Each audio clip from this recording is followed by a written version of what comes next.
Right, a few of you guys have asked me about what I use to smooth my foam bills. So you can see here, this is a foam bill with all the seams.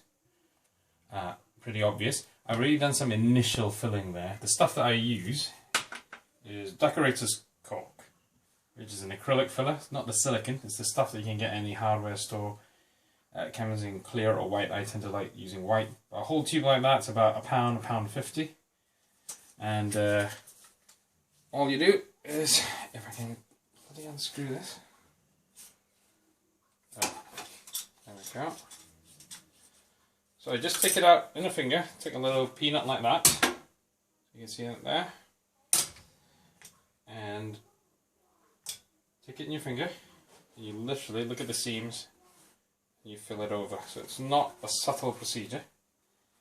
It's one of these things, like the rest of any filling procedure, whatever material you choose to use. It's better to do thin layers multiple times rather than try and put a huge dollop of it on, which will only just muck up your build. Now, as you can see, it's quite fast. You never get it all done the first time, but there's a really good example here. You can see the seam there, really obvious, and you want it to really fill into there, like that.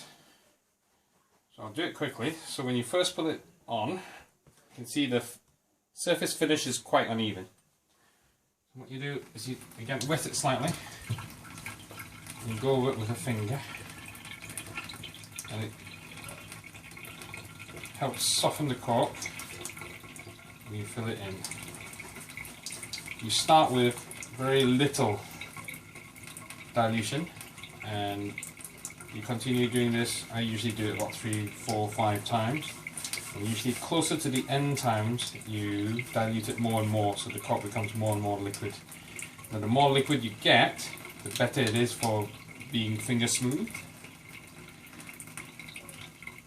But the thicker it is, it's better for actually filling big holes. So you can fill big holes like this. Now, this has already been filled once.